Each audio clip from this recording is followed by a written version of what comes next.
Yang suka mendem, yang suka itu orang-orang yang sakit apa orang-orang yang sehat? Yang suka memfitnah, yang suka menggunjing, yang suka ngerasani, itu orang-orang yang gering apa orang-orang yang sehat? Namanya sehat tapi tidak afiat. Sehat digunakan untuk melakukan maksiat. Nah, kita alhamdulillah dikaruniai sehat, mau ngaji, sehat mau mendekat kepada Allah, sehat mau bersolawat, sehat mau berzikir, mengagungkan dan menyebut nama Allah. Ini luar biasa. Kalau orang sakit mau mendekat ke Allah, biasa. Orang sakit mau ngaji, orang sakit mau berdoa, orang sakit mau berzikir, biasa.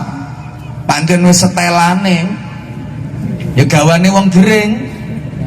Begitu kena sakit langsung nyebut Allah. Allah. Iki kopi apa ya? Allah. Astagfirullah. Subhanallah. Subhanallah. Sakit mau berzikir itu biasa. Yang luar biasa itu udah sakit nggak mau mendekat ke Allah, udah sakit nggak mau berdoa. Nah, kita subhanallah dikaruniai sehat, mau ngaji, mau berzikir, mau bersolawat, mau melakukan kebaikan demi kebaikan. Mudah-mudahan ini diistiqomahkan oleh Allah Subhanahu wa Ta'ala, sehingga hari ini kita lebih baik daripada hari-hari yang telah kita lewati, dan hari esok kita ke depan terus lebih baik daripada hari ini. Amin Allahumma amin Allahumma. Selanjutnya jamaah sekalian, apapun nikmat yang diberikan Allah kepada kita, itu sesungguhnya bukan hanya bermakna kasih sayang, tapi juga bermakna sebagai ujian.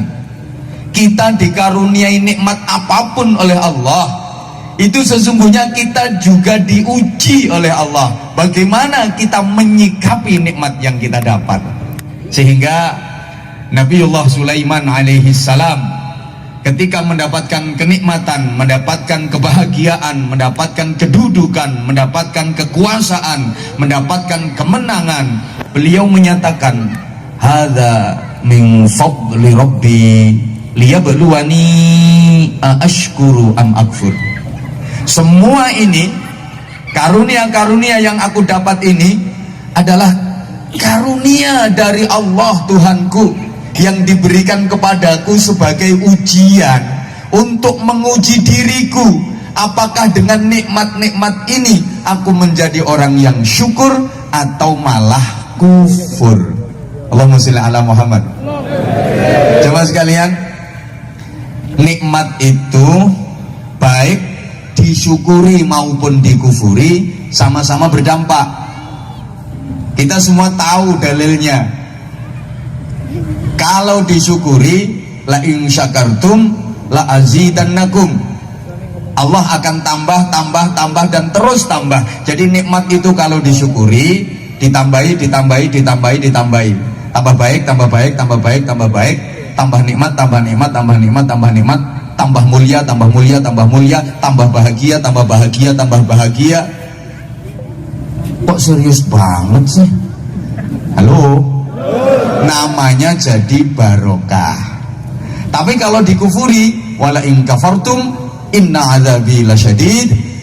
Nikmat kalau dikufuri bisa berubah menjadi azab yang sangat pedih, menjadi siksa yang sangat menyakitkan. Tambah gak enak, tambah gak enak, tambah gak enak. Tambah sengsara, tambah sengsara, tambah sengsara. Tambah hancur, tambah hancur, tambah hancur. Tambah legrek, tambah legrek, tambah legrek. Tambah nyenyek, tambah nyenyek, tambah nyenyek. Nah, sekarang biar komunikatif, tolong dijawab. Dulur-dulur saya, warga Berau seluruhnya yang hadir di majelis ini, kira-kira sejauh ini hidupnya lebih banyak mana? Syukur atau kufur? Syukur atau kufur? Taat atau maksiat? Nerimo atau ngersulo? Taat atau sambat? Ya wis, sementara aku percaya. Sambat. Coba kita dikasih nikmat agung oleh Allah berupa negeri yang sangat indah namanya Indonesia. Dalam pembukaan Undang-Undang Dasar tahun 1945 dicantumkan atas berkat rahmat Allah yang Maha Kuasa diberi kemerdekaan. Itu juga nikmat yang luar biasa. Coba sekarang nikmat ini oleh mayoritas masyarakat Indonesia kira-kira lebih banyak disyukuri apa lebih banyak dikufuri? La haula wala quwata illa billah. Ngatekai ben ketok serius. Kalau merayakan kemerdekaan namanya pesta biasanya, tolong dijawab yang semangat, yang jujur, yang realistis. Kalau merayakan kemerdekaan biasanya dinamakan pesta, itu kebanyakan diisi acara agama apa hura-hura? Lebih semangat ngaji apa campur sari? Lebih rame pengajian apa dangdutan? Lebih semangat khataman Quran, sholawatan apa pacaran? Itu berarti namanya syukur apa kufur? Padahal kita tahu kalau dikufuri akan berubah menjadi azab, akan berubah menjadi kesengsaraan. Karenanya agar ke depan masyarakat kita, keluarga kita, negara kita menjadi lebih barokah, kita harus berupaya menjadi bagian dari orang-orang yang mengundang barokah. Allahumma sholli ala Muhammad. Kita mulai dari diri kita sendiri. Ibda binafsik, mulai dari diri kita sendiri. Ayo memperbaiki diri sendiri. Bapak, kalau orang Jawa bilang ayo ngerayangi jitoke dewe, gak usah ngerayangi jitoke kancane, marake diantemi. Ibu-ibu metani awake dewe, ojo metani tanggane. Gampang pundi Bu metani awake dewe karo metani tanggane? Lek metani tanggane bang gampang banget, digaruk-garuk iso kenek sakor-kore sak lingso-lingsone. Kita melakukan prinsip bangunlah jiwanya, bangunlah, Allahumma sholli ala Muhammad. Yuk, bangunlah jiwanya, bangunlah badannya. Bangunlah jiwanya itu pembangunan mental spiritual, pembangunan karakter, membangun akhlak, membangun agama. Bangunlah badannya itu pembangunan zahir, pembangunan material, termasuk pembangunan ekonomi.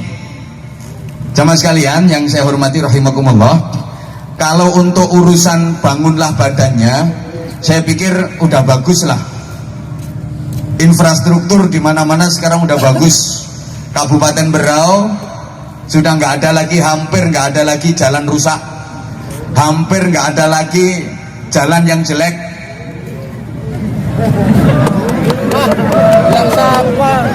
Dibanding dulu, saya pikir udah bagus lah. Sopo ngomong jari sopo kan? Yo giliran bro, Berau itu luas. Dipikir bangun jalan sewilayah Kabupaten Berau itu kayak Malik Rempeyek gitu, simsalabim. Dalam 5 tahun kepemimpinan sebagai bupati langsung selesai semua. Ya nggak bisa lah. Maka beri kesempatan sekali lagi, coba.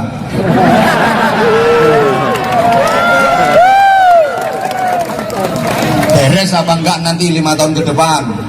Nah, kalau nggak beres, kasih tahu saya, tak lorote. Ini maaf, saya bukan kampanye, gawanya kampanye ya orang ngira ditambahi kok. Halo, udahlah, saya pikir udah bagus dulu ya kalau dulu. Apalagi sekarang adanya jalan tol, sebentar lagi Kalimantan banyak pembangunan jalan tol. Kayak di Jawa sekarang udah luar biasa. Saya kalau undangan ceramah biasanya perjalanan yang 10 jam sekarang bisa ringkes 5 jam lewat tol, cepet cepet banget lewat tol, nggak ada orang nyabrang, ya nggak selipan, nggak kena lampu merah. Maka setiap 1 kilometer bayar 1.000, 10 kilometer bayar 10.000, 50 kilometer anggap nyumbang semen 1 sak. Memang bangunnya jalan juga pakai semen. Kalau orang dulu kepengin nempuh perjalanan jauh dengan waktu yang singkat, harus sakti dulu. Kudu punya ilmu namanya sayepi angin. Jadi jalan lari secepat angin. Bus. Ya angin ya bus, masa angin kok crut. Kalau anginmu sing kudu ceracrut itu. Kalau nggak gitu harus punya ilmu namanya lempit bumi. Itu harus tirakat, harus puasa, poso mutih, poso pati geni, poso ngerowot. Sekarang nggak perlu, udah ada pesawat, udah banyak jalan tol. Luar biasa. Pembangunan ekonomi sekarang udah bagus. Saya pikir hampir nggak ada orang miskin sekarang.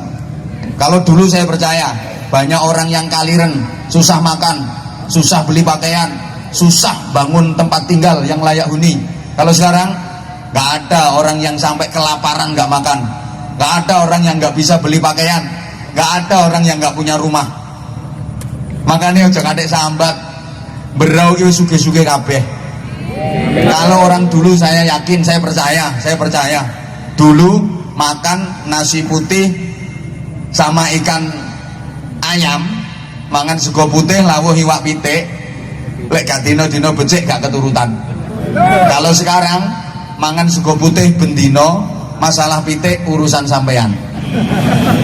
Dulu kalau ada orang sakit rata-rata penyakitnya karena kurang makan. Sekarang kalau ada orang sakit rata-rata penyakitnya karena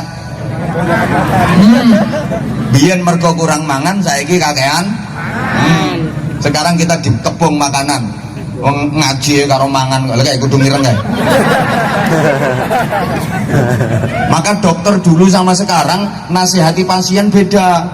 Kalau dokter dulu nasihati pasien itu suruh makan banyak. Sampean makan yang banyak biar cepat sembuh. Makanan itu obat. Meskipun nggak enak-enak dikit ya dipaksa makan. Tongkon mangan akeh, pancen penyakitnya mergo kurang mangan. Nah, sekarang kalau dokter nasihati pasien nggak kayak gitu. Ada orang sakit datang tuh dokter nasihatnya, oh, pancen opo-opo mbompoki kabeh. Nggak boleh makan ini, nggak boleh makan itu. Mergo kakean mangan. Pakaian dulu jelek-jelek. Bahkan kadang karung aja dipakai baju dulu. Sekarang nggak ada, udah bagus-bagus semua. Apalagi ibu-ibu, masya Allah.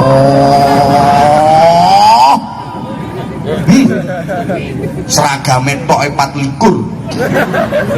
Baju itu pokoknya kalau ibu-ibu baju itu paling tidak punya 90 setel. Kalau bapak-bapak 3 setel 3 kali lebaran. Jilbab ibu-ibu itu paling tidak 2 almari itu isinya jilbab semua. Kalau bapak-bapak peci 5 kali lebaran itu tetap nggak ganti-ganti. Nah, ibu-ibu itu ada model baru beli, ada keluaran terbaru beli. Ya ke toko, ya ke pasar, ya online. Masya Allah.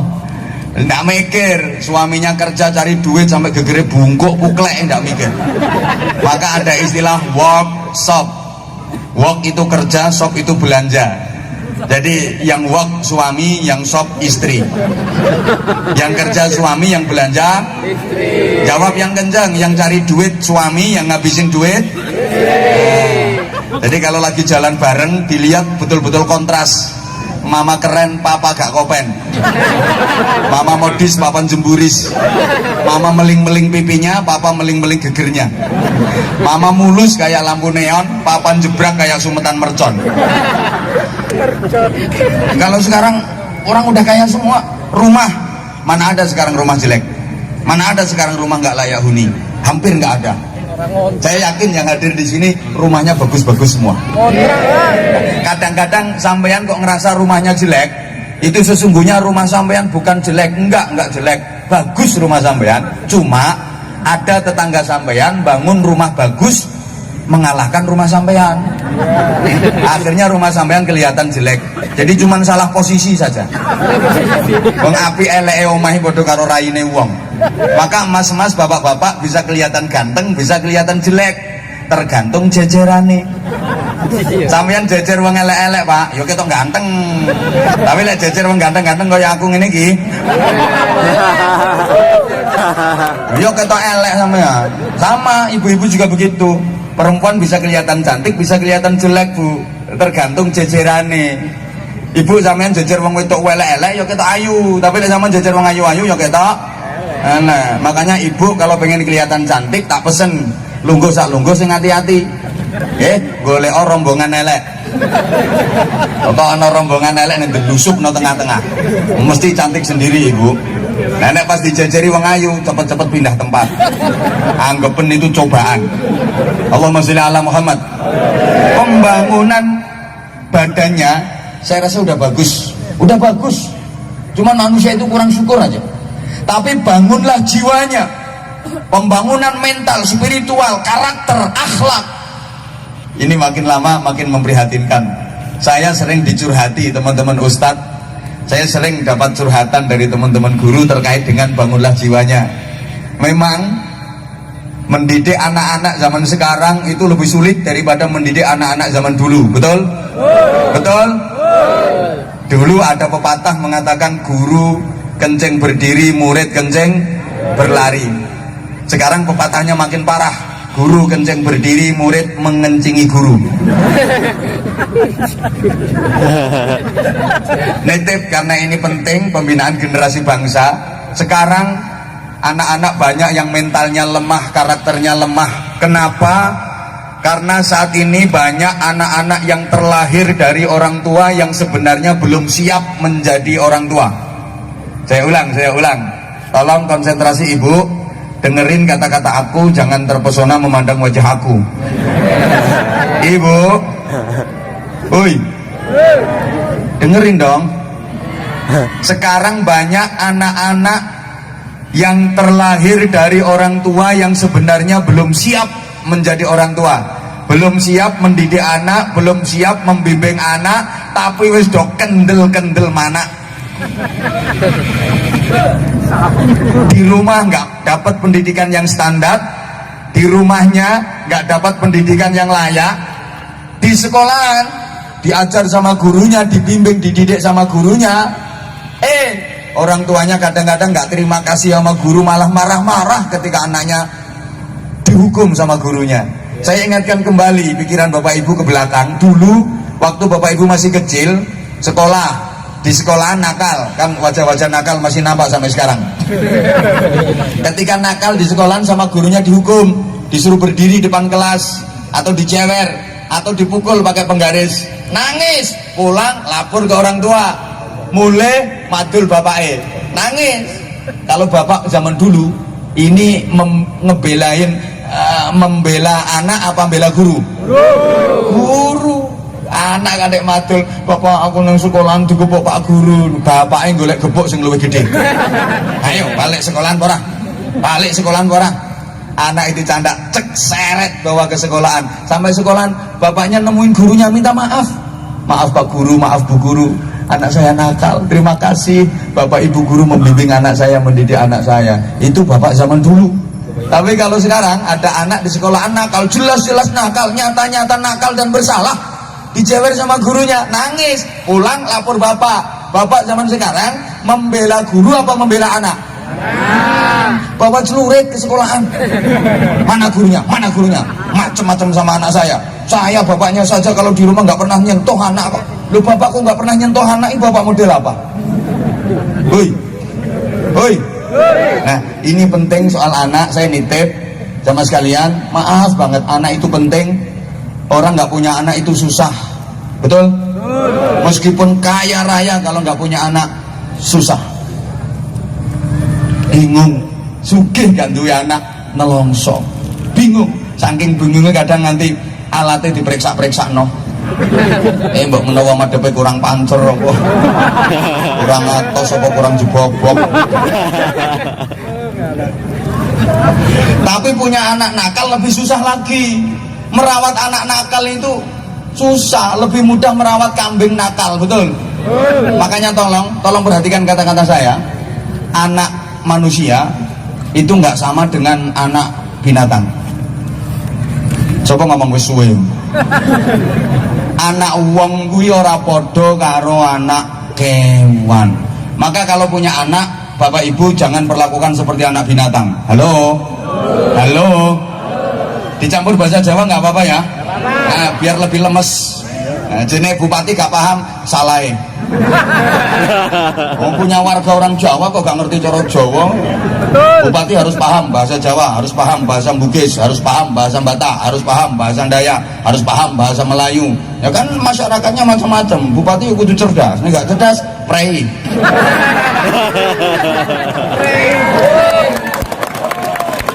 Ya sama halnya ketika diundang Melayu datang, diundang Dayak datang, diundang Bugis datang, diundang Jawa datang, diundang siapapun semuanya sama kok. Kita satu bangsa Indonesia. Allahumma sholli ala Muhammad. Allahumma sholli ala Muhammad. Saya ulang. Sampean kalau punya anak jangan diperlakukan seperti anak binatang. Dua anak iku Bu, jangan hanya dipakani wareg, disandangi rapet, turok nonggon anget. Targetnya cek sehat, giat, semangat, kuat, lemu, diangkat berat. Itu juga penting.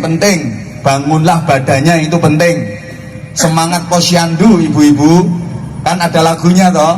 Coba dijawab lagunya, disauti. Aku anak sehat, tubuhku kuat karena ibuku rajin dan cermat. Semasa aku bayi selalu diberi ASI, makanan bergizi dan imunisasi. Nyaut, berat badanku. Nah, aku yang anak wedus. Iya, anak kambing, anak ayam itu berat badanku ditimbang selalu. Karena targetnya biar dagingnya banyak, gemuk, dijual, badine oke. Maka berat badanku ditimbang selalu. Itu anak kambing, anak ayam. Targetnya kan ben lemu, yang penting gemuk, berdaging banyak, dijual, untungnya besar. Kalau anak manusia nggak cukup berat badanku ditimbang selalu. Anak manusia itu harus ilmu akhlakku dibimbing selalu.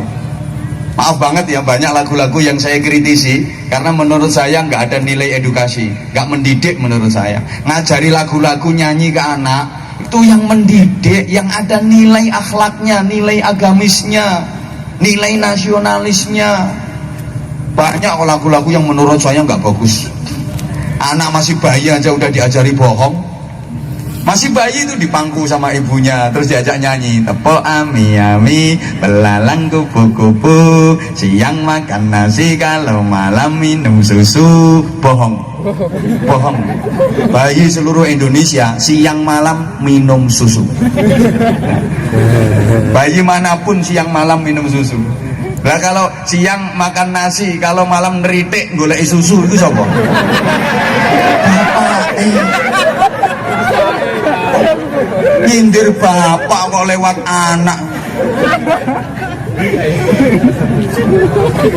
Lagu porno. Nggak bener. Coba lagunya digubah syairnya yang bagus loh. Tepok ami-ami, belalang kupu-kupu, besok jadi kiai, sekarang mondok dulu. Bagus. Daripada yang tadi, tepok ami-ami, belalang kupu-kupu, siang makan nasi, kalau malam minum cucu. Mana berarti kan ngomong ini. Semua tahu kalau cucu di sini. Ya kalau perempuan ya tepok ami-ami, belalang kupu-kupu, besok jadi punyai, sekarang ngaji dulu. Apa itu? Nah kalau beliau-beliau yang pejabat itu ya tepok ami-ami, belalang kupu-kupu, kalau pengen dapat kursi, sekarang kampanye dulu.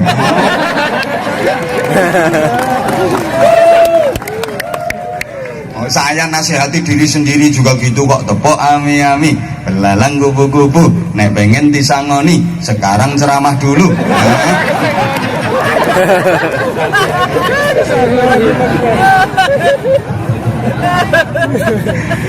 Maaf banget. Kadang anak masih kecil udah diajari gak bener, diajari suul adab, gak punya akhlak. Nah kayak lagu itu, pada hari Minggu ku turut ayah ke kota. Turut siapa? Banteri. Turut siapa? Ya Allah kok nggak semangat sih, saya ulang. Pada hari Minggu ku turut ayah ke kota. Turut siapa? Naik delman istimewa ku duduk di muka. Lo muka ayah kok diduduki? Anak masih kecil diajarin lunjak itu namanya.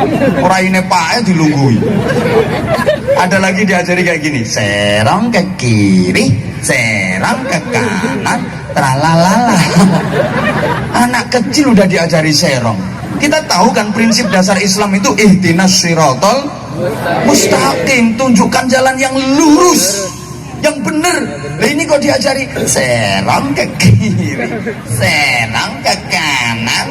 Ya gerangnya anak muda di tukang serong, jadi pelakor, serong, jadi pejabat ya serong sana, serong sini, sendok sana, sendok sini, pokok tanda tangan sekian miliar, serong sana, serong sini.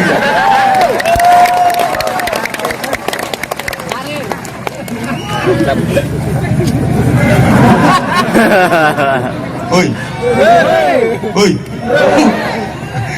Ada menantu perempuan tidak cocok sama mertua perempuan, disindir melalui anak.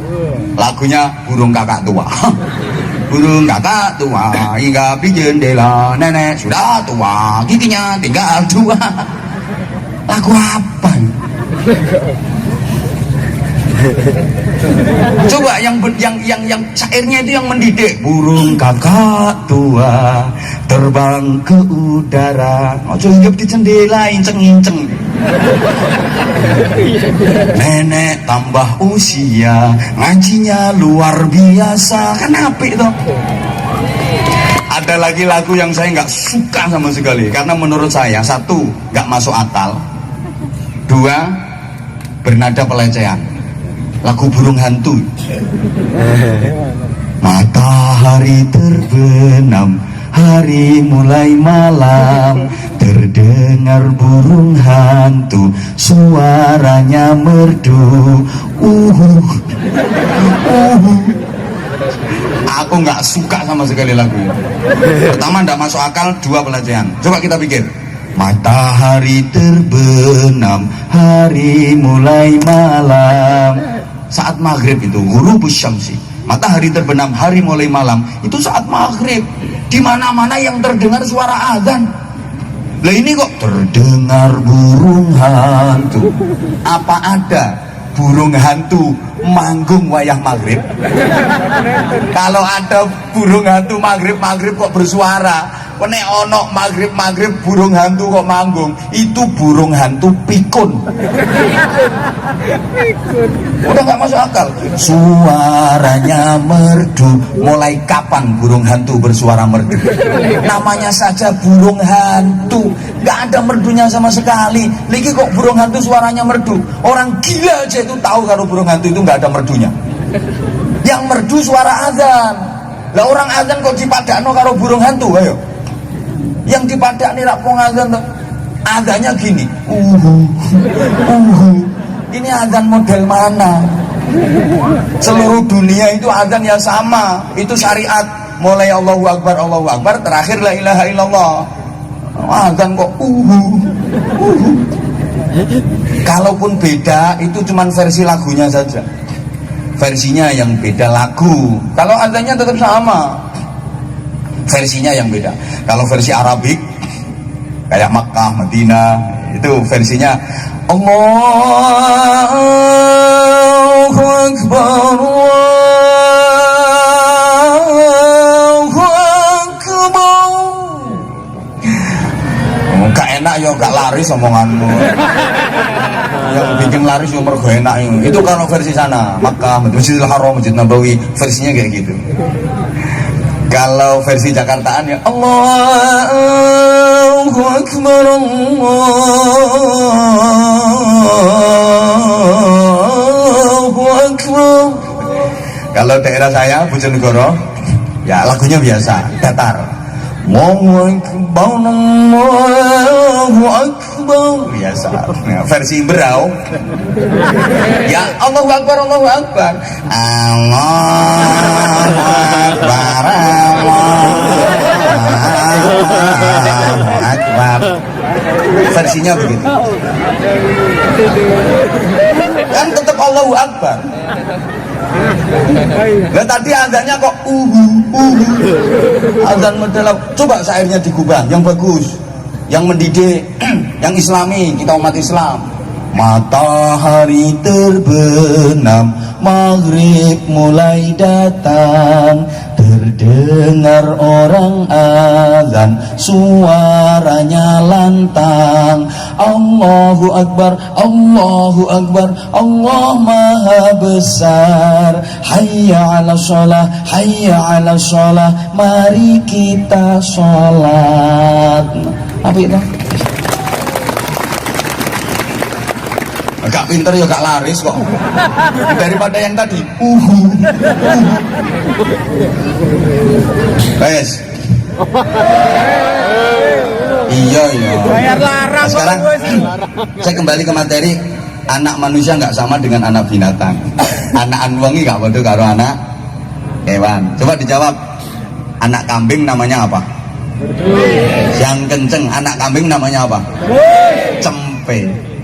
Itu asal dikasih makan kenyang, asal dikasih makan kenyang, bisa gemuk, bisa gede. Berat badanku ditimbang selalu. Ya. Nanti dewasa, cempe tadi dijamin bisa jadi kambing yang baik menurut pri kekambingan. Dewasanya dijamin bisa jadi wedus yang baik menurut pri kewedusan. Halo, yang kenceng dong. Barakatin minas sama'i wal ard. Dan sekiranya penduduk satu negeri, masyarakat sebuah negara mau beriman dan bertakwa, amanu wattaqau, modalnya imtak, bukan sekedar iptek ilmu pengetahuan dan teknologi, tapi imtak iman dan takwa. Dengerin ya, dengerin yang sesama. Masa ketua panitia yang sambutannya kayak orang laporan pertanggungjawaban menuju berikutnya yang saya hormati para ketua RT. Sambutan kaya laporan pertanggungjawaban, modelnya kaya ini kabeh disebut ora rampung-rampung ini kok tekan dukun pijet barang disebut ini ringkes kabeh pejabat yang hadir kabeh wis sing pentol-pentol tok sebut apa kepala KUA disebut, ketua RT disebut, kok tekan dukun pijet dukun bayi barang disebut kabeh ringkes ngono. Lah pejabat yang enggak kesebut ya enggak usah tersinggung. Misalnya aku kok enggak disebut, oh, baru jadi wakil ketua DPRD enggak disebut kok tersinggung. Enggak usah jadi pejabat kalau tersinggungan. Wong aku sering enggak disebut ya biasa kok. Yo kalau disebut emang kenapa? Ya kalau bupati perlu disebut, ngitung-ngitung sambil kampanye.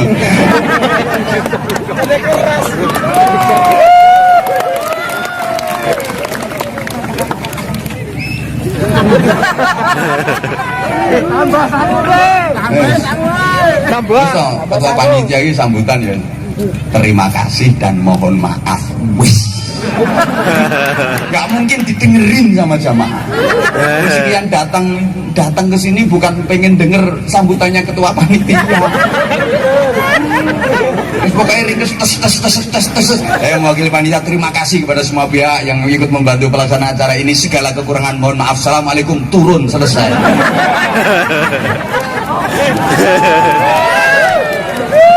Bupati juga gitu, urusan pemerintahan gitu aja sampein. Saya itu paling kalau ada pejabat sambutan. Makanya kalau tadi bupati tak simak sama saya, ceramahnya apa ini, saya perhatikan keluar dalilnya apa enggak. Kalau sampai ada qala ta'ala qala nabi, mulih. Kenapa? Itu wilayah saya Busro. Untung nggak keluar dalilnya. Urusannya bupati itu yang penting bagaimana masyarakat bisa taat pajak, masyarakat menjadi warga yang patuh hukum, sadar hukum. Ingetin terkait masalah kartu kakak barangkali belum punya KTP. Terus urusan kemasyarakatan ngono iku ae wis, enggak usah gelecai. Ada yang kayak gitu aku pulang ben diceramahi bupatine dhewe. Ini sudah keuntungan besar, masyarakat ngumpul sekian sambil kampanye senenge ra karuan kok. Iki mbok nyumbang mbok ndak bupatine aku yo gak ero.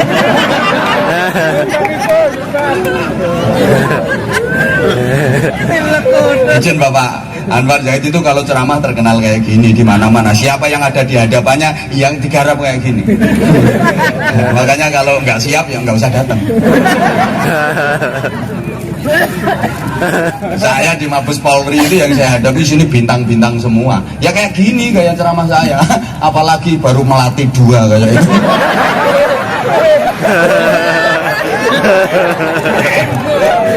Aku aneh ini boloku dewe Bu. Ini rahasia mbak. Yakin habis ini cepet promosi bintang 3 Kombes. Nah itu mantep. Nah itu munggah terus cepet. Tapi syaratnya nambahin dan cepet biasanya. Allahumma sholli ala Muhammad. Oke, 10 ya, yang 5 iman, yang 5 takwa. Ini filosofinya 10 ini dari tembang lir ilir itu kalau di akhir itu ada kalimat do surah hore. Surah hore itu simbol orang seneng, simbol orang bahagia, orang gembira. Surah hore itu berarti bertepuk tangan. Bahasa Inggrisnya the keplok. The keplok. Orang tepuk tangan ini berarti kan tangan 2 yang ketemu. Kalau tangan 2 ketemu ini ngumpulnya berapa jari? 10.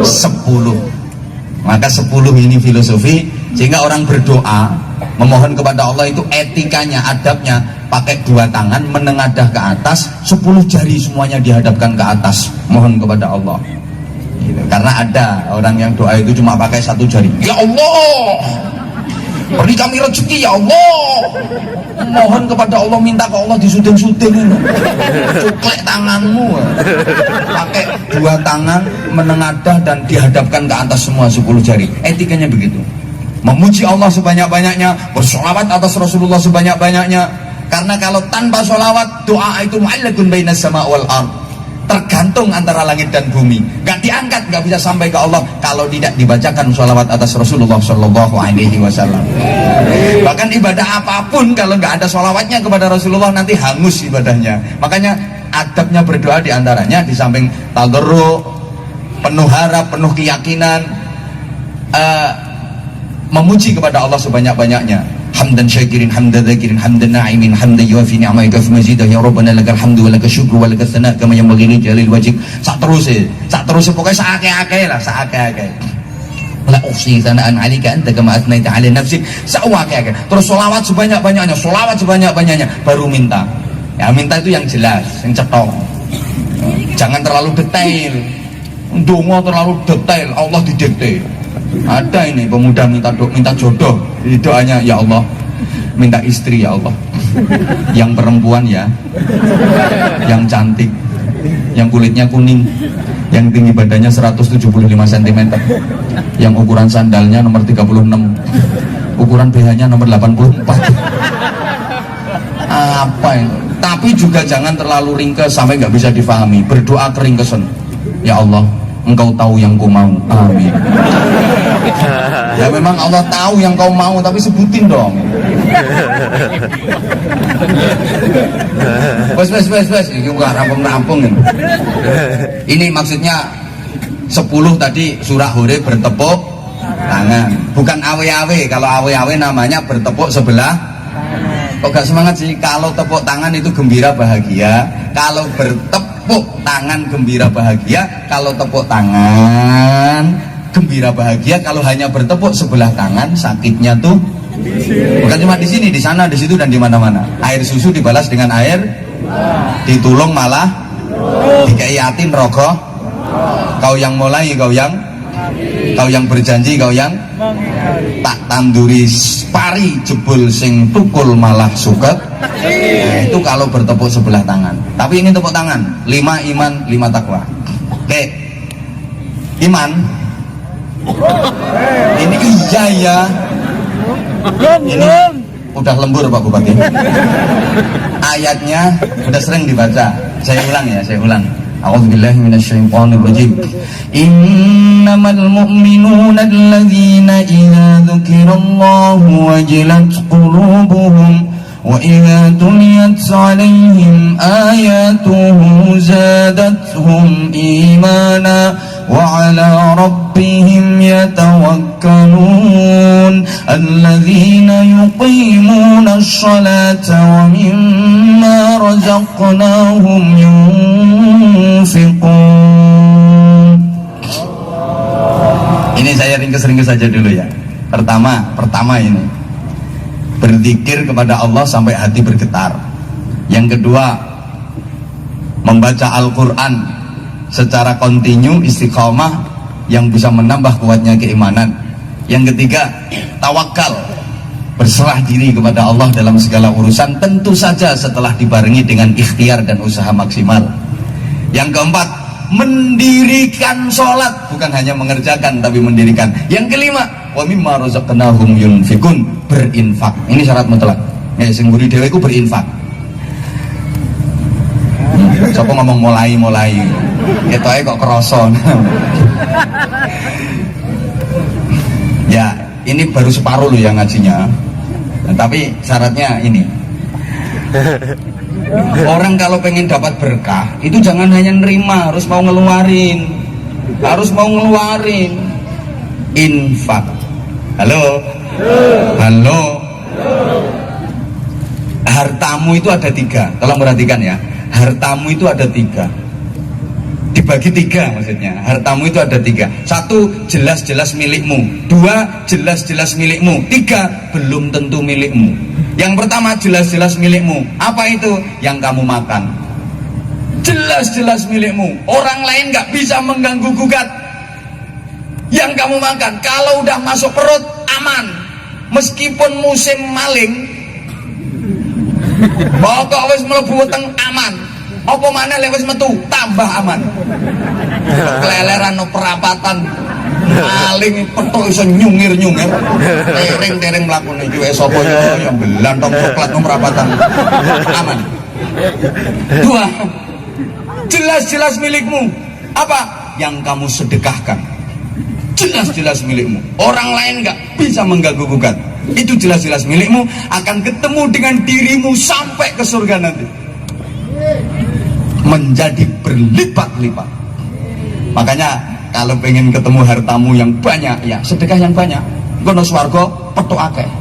Kalau pengen ketemu sedikit, ya sedekah sedikit saja. Kalau nggak pengen ketemu, nggak usah infak, nggak usah sedekah. Jadi nanti kalaupun masuk surga, disapa sama malaikat, Mas nggak bawa apa-apa Mas? Enggak. Ya bambung Mas, nukene Mas.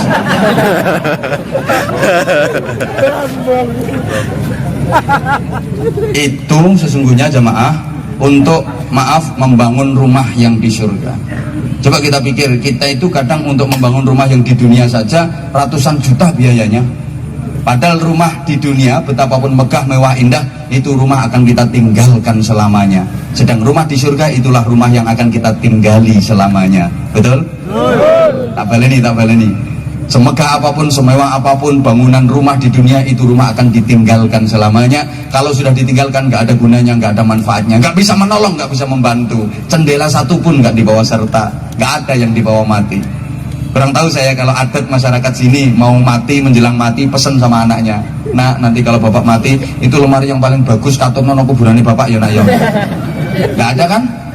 Nggak ada. Meskipun pintu rumahmu terbuat dari kayu jati kualitas terbaik, kayu jati kualitas tertinggi, Jati Bojonegoro. Iya kok. Tebelnya 70 cm. Dirimu mati, itu pintu dipakai papan kuburanmu, nggak boleh sama anak-anakmu. Pak Mudin leh ngerayu, nak bapakmu mati, nak iki kuburannya perlu papan, nak umpama lawang iki ditetel nggo papan kuburannya bapakmu piye nak? Ojo Pak Mudin, iki larang iki kok. Kuburannya bapakmu perlu papan nak, terus gimana? Gampang, tak tukokno kayu kilon. Paling ditukokno kayu randu. Halo. Loh, rumah yang akan ditinggalkan selamanya ratusan juta biayanya. Sedang rumah yang akan ditinggali selamanya, rumah yang di surga, itu transfernya, nyicilnya, beli bahan bangunannya melalui kotak-kotak infak. Biasanya berapa ngisinya? 2.000? Itu untuk bangun rumah? 1.000 ya untuk paku siji tok bro. Malah nyublesi bokongmu ini. Tolong Bapak Ibu siapkan infak terbaik. Saya ingin menawarkan kepada penjenengan seperti biasa Pak Bupati. Alhamdulillah masyarakat Kalimantan Timur terutama Berau ini luar biasa ikut kontribusi ke pesantren kami. Ya sekedar informasi, mungkin Pak Bupati lupa bahwa kami mengelola pesantren dengan free biaya, karena mayoritas di pesantren kami itu anak-anak yatim dan duafa. Alhamdulillah atas doa dan dukungan serta bantuan penjenengan semua, sekarang jumlahnya udah 1000 lebih. Doyan mangan kabeh. Jadi mondoknya gratis, sekolahnya juga gratis, pakaian seragamnya juga gratis, kitab-kitab semuanya free, semuanya dibelikan tanpa ada dipungut biaya. Alhamdulillah. Dapatnya saya dari mana? Ya dari kayak gini. Saya berkali-kali ke Kabupaten Berau, sungguh luar biasa. Ya dari sekian kunjungan safari dakwah saya, Berau termasuk peringkat. Artinya takoni loman-loman wong. Bahkan setiap saya datang ke Berau, beberapa ibu-ibu itu ada yang sampai cincinnya dikasih itu. Beberapa kali saya dari Berau itu dapat cincin dari ibu-ibu, dari mbak-mbak itu yang ngekei duit nggak cincin. Maka tolong nanti ibu kalau panitia nanti udah tak antem ibu sana. Loh, ini saya cerita beneran ini, cerita beneran. Subhanallah. Kan saya berkali-kali ke Berau dan selalu seperti ini, warga Berau ikut kontribusi. Jadi saya itu kepingin nanti secara tidak sadar penjenengan di akhirat itu kaget, loh malaikat, saya kok dapat pahala segini banyak, ini pahala apa? Saya merasa nggak pernah punya ibadah apa-apa kok dapat pahala kayak gini. Ingat dulu waktu tabligh akbar Anwar Zahid, kamu kan nyumbang untuk pesantrennya, untuk anak-anak yatim. Iya, ya ini jadi segini, loh kok banyak banget.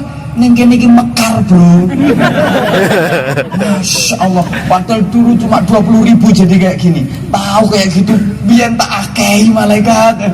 Malaikat main cepo dapuramu 20.000 meruntus. Jadi saya itu ingin kayak gitu, secara tidak langsung, secara tidak sadar. Ini boleh hukumnya? Boleh. Apalagi yang medit-medit tambah boleh. Pegang ini gak kalau sedekah apa ya? Boleh kok dipaksa. Tanyakan sama Habib Fahmi. Oleh, nek gak oleh berarti Habib Fahmi gak bolehku. Boleh kok kayak gini, boleh kok. Nah, jadi subhanallah. Ibu tolong siapkan infak terbaik. Ibu sebelum panitia nanti jalan, tolong sekarang ibu pegang leher ibu. Di situ ada kalungnya apa enggak? Terus ukurannya kecil apa gede? Terus perhatikan di tangan-tangan ini. Alah, gelangnya disingitno kuwi. Kalau lehermu ada kalung, di lengan tanganmu ada gelang, di jari jemarimu ada cincin, maaf, nanti kalau infaknya kok di bawah 20.000 tak dongakne ilang kabeh. Ben, ini wayai mandi dong ini. Dan saya nggak akan mencabut doa saya. Pokoknya sing duwe kalung, gelang, cincin kok di bawah 2.000 paling lama seminggu. Nah, sing lanang aman, gak duwe kalung, gak duwe gelang, gimana? Nah, dirimu kalau bawa duit misalnya ya di dompetmu, di sakumu itu ada 50.000, ada 100.000. Ini mbok cemplungnya ke 2.000. Tak dongakne anyang-anyangan gak waras-waras. Walaupun istrimu cantik, kalau anyang-anyangan, kowe mek doa-doa. Nyengar-nyengir tok. Panitia tolong yang telaten kayak bergetar. Menyebut nama Allah sampai hati gemeter. Bahasa Inggrisnya the ndredeg. Nyebut asmane Allah sampai ndredeg. Pernah apa enggak? Kenceng dong, pernah apa enggak? Pernah. Pas utangmu akeh. Ya utang banyak wayahe ditagih. Ya Allah. Ya Allah. Muga-muga gak sida ditagih ya Allah. Coba zikir seperti itu terus. Zikir itu getarannya dari dalam ya. Sumber getaran zikir itu dari dalam, dari hati. Kemudian menjalar ke sekujur tubuh dengan getaran yang halus, lembut, kayak orang kesemutan. Sampean kalau sudah betul-betul ahli berzikir, betul-betul bisa merasakan lazatnya zikir, nanti akan ada getaran yang bersumber dari hati, menjalar ke sekujur tubuh dengan getaran yang lembut, halus, kayak orang kesemutan gitu. Ya nanti kalau udah terlatih ungkapnya ya kudu latihan. Makanya saya pesen kalau ada majelis zikir ikut, nggih. Kok gak patah nggih toh? Kalau ada majelis zikir ikut, nggih. Itu Habib Fahmi bin Abdurrahman Al-Aidrus punya majelis Rotib Al-Haddad, ikut penjenengan. Kalau ada majelis sholawat, ada majelis zikir, ada istighosah, ikut. Nggak ngerti artinya, nggak apa-apa. Oh, yang mimpin aja kadang-kadang nggak ngerti kok. Nggak apa-apa. Allah yang kita zikiri udah ngerti. Allahumma sholli ala Muhammad. Allahumma sholli ala Muhammad. Orang itu asal mau zikir pasti diperhatiin sama Allah. Zikir itu artinya nyebut satu sisi, menyebut. Siapa yang mau nyebut pasti diperhatiin sama Allah. Contoh sederhana, orang selapangan ini semuanya diem, diem, kelekep, membisu, hening, diem. Ada satu ibu-ibu yang nyebut nama saya, Anwar Zahid. Yang lain pasti saya abaikan.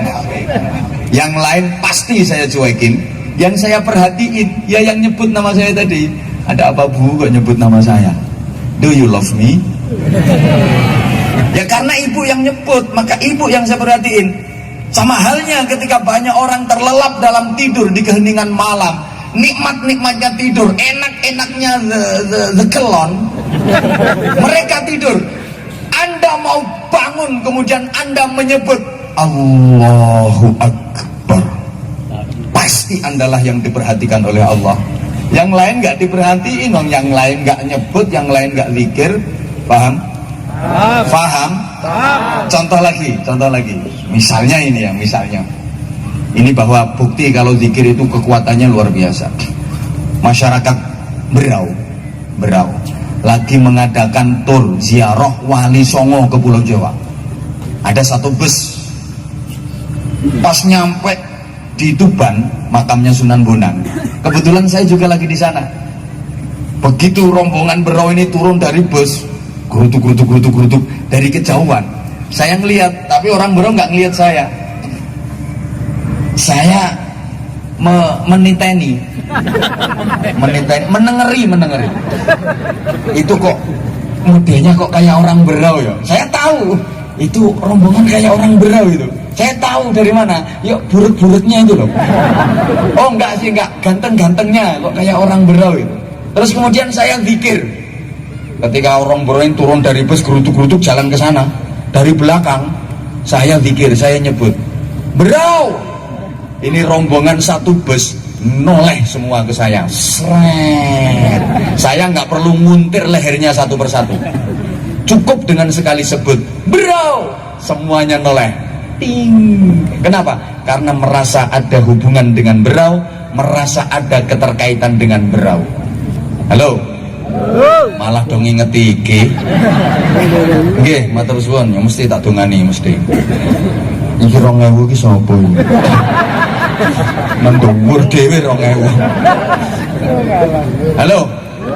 Paham enggak tadi? Paham. Begitu saya nyebut Berau, semua noleh merhatiin saya. Saya nggak perlu muter lehernya satu persatu, semua gini. Padahal namanya bukan Berau, namanya ada yang Parto, ada yang Pardi, ada yang Jumadi, ada yang Ponimun, ada yang Poniman. Demikian pula ketika jenengan zikir, ketika jenengan menyebut Allah, malaikat sak langit noleh memperhatikan sampeyan semua. Kata para malaikat, ini siapa manggil-manggil bos saya ini? Paham enggak ya? Paham. Zikir itu sebutan. Sebutan itu punya kekuatan yang luar biasa. Barang yang tadinya nggak punya kekuatan, begitu dikasih zikir, dikasih sebutan, punya kekuatan luar biasa. Contoh ya, kertas. Kertas itu bahasa Inggrisnya the diluang. Itu kan nggak ada kekuatan, nilainya ya cuma kertas. Paling sama ibu-ibu dipakai bungkus cabai, bungkus bumbu dapur lah, sama anak-anak dipakai layang-layang, dipakai keloyopan, dipakai semuanya itu lah. Tapi ketika kertas itu didesain, kemudian dikasih zikir, dikasih sebutan dengan bunyi 100.000 rupiah, kertas itu punya kekuatan yang luar biasa.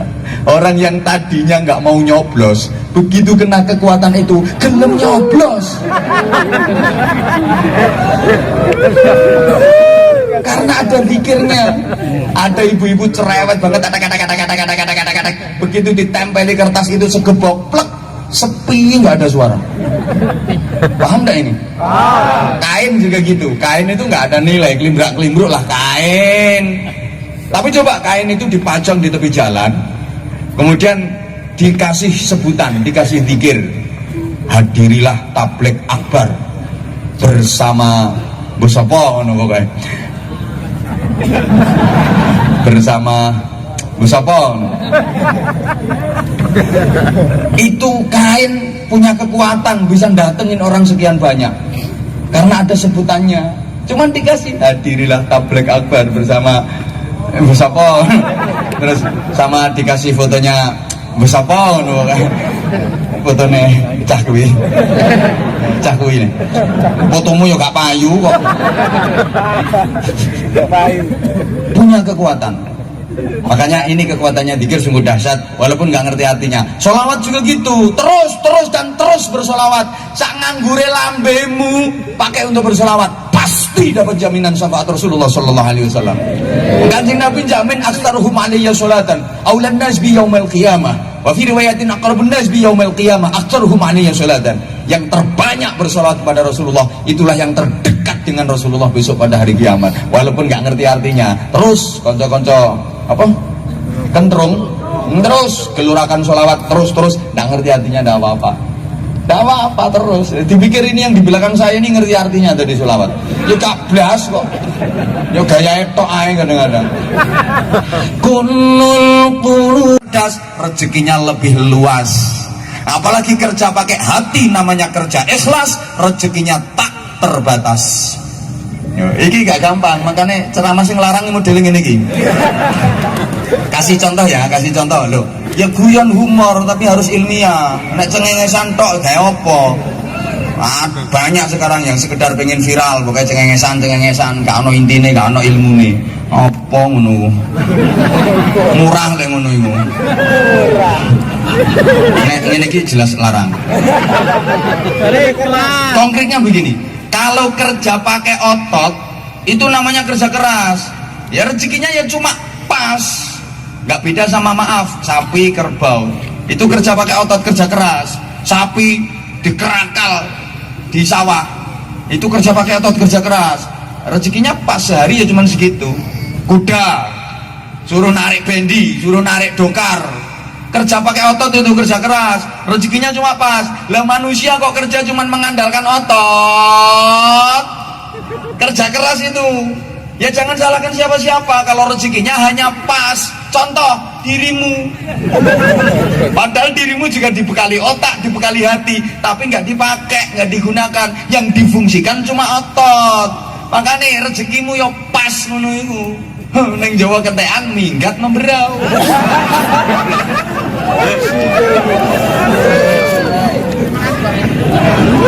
Hoi. Engko kene oleh tanah didol minggat balik Jawa meneh. Rotono utang gak nyaur minggat memberau meneh. Halo. Tapi kalau mau kerja pakai otak, kerja cerdas, rezekinya akan lebih luas. Itu kerja profesi. Contoh dokter. Dokter itu kan profesi, kerjanya pakai otak, kerja cerdas, rezekinya lebih luas. Padahal dokter itu tugasnya apa? Nyubles tugasnya. Tapi pakai otak cerdas, rezekinya lebih luas. Sama-sama tukang cubles, bandingin kalau kerjanya pakai otot kerja keras, tukang ngebor sumur. Itu kan ya tukang cubles, suntiknya gede banget, berat, gua sampai melet-melet, menteng-menteng mobat mabit, panas keringat bercucuran, kotor, campur tanah ndak karu-karuan. Sing dicubles atos keras brus seharian pas paling 100.000 bandingkan yang kerja cerdas dokter tadi gone suntik cili cublesnya kecil kan ringan tempatnya rapi bersih wangi sing dicubles empuk albokong sekali cubles cus wes sak ngomongi lo dibayar ngomong 500 dibayar 500 ngomong 600.000 bayar 600.000 dalam sejarah belum pernah terjadi ada dokter ditawar ditanya pasien berapa Pak dokter 700.000 Bu nggak boleh kurang Pak 300 saja ya Pak nggak ada berapapun dibayar itu kerja cerdas apalagi kalau mau kerja pakai hati namanya kerja ikhlas Allah berjanji dikasih rezeki yang tak terbatas contoh kiai iya rasa samoni zaman tuh nono kiai kerja keras pakai otot tuh mau nono kiai golek kodok golek teket golek bekicot terus kiai ngernet tutur kokek Nggak ada, tapi rezekinya tak terbatas. Bukti, rumahnya bagus-bagus, kendaraannya juga bagus, makan enak walaupun dikasih orang, kan di mana-mana dihormati orang. Coba baru datang berebut kepengen salaman, udah dikawal sama Bansor, dikawal TNI, dikawal Polri, masih serobot. Saya itu sering keluar dari lokasi majelis pengajian kayak gini, gosong kabeh sini. Dicepeti rondo-rondo. Saya sendiri tuh heran kok sampai sekarang. Jadi ibu-ibu, mbak-mbak itu kalau ngelihat saya tuh gemes, udah. Makasih say. Say itu kalau sana sayang, kalau sini sayton. Jadi ya karena kerja ikhlas tadi. Halo, dilanjutkan ini. Perhatikan para kiai, rumah bagus, kendaraan bagus, makan enak, dihormati orang, istri cantik. Rata-rata kiai itu istrinya cantik. Kalau kiai beneran. Ada kiai yang nggak beneran, banyak akhir-akhir ini. Penampilannya kayak kiai tapi sesungguhnya bukan kiai. Jawab tuh saya. Gayanya kayak kiai tapi sesungguhnya bukan kiai. Jumbai kelengsereh lemah, sorban ngombo kayak Batman, ndase diubel-ubel gombal kayak nyunggi bane Vespa, tas bayi sak kelopo-kelopo diputer kotak-kotak, lambe umi-umi wiritan terus Sumiati, Sulastri.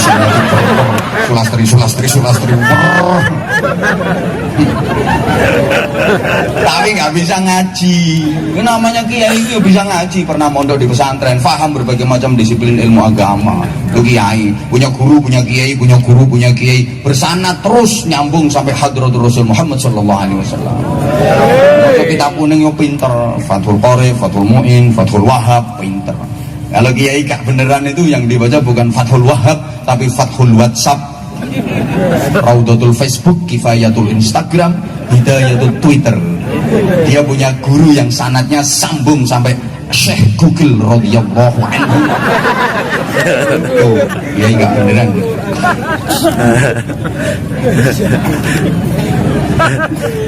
Nah, kalau kiai beneran, istrinya cantik. Boleh Anda lakukan penelitian ilmiah. Kalau kiai rata-rata istrinya cantik. Kenapa? Ya karena kiai itu satu-satunya hiburan cuma istri. Mau cari hiburan yang lain nggak pantas. Kiai nyari hiburan karaoke nggak pantas. Kalau Kapolres pantas.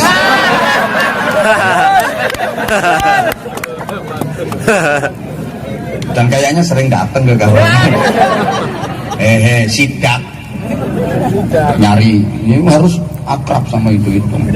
Kiai mau nyari hiburan main biliar gak pantas. Nek bupati pantas. Cetok. Kiai itu satu-satunya hiburan cuman istri. Hiburannya cuman istri, jelek pula. Taqabbalallahu minna wa minkum taqabbal. Makanya Allah itu adil hingga kiai dikasih istri cantik. Nah ibu, kenapa ibu nggak dinikah sama kiai? Ya karena wajahmu nggak standar.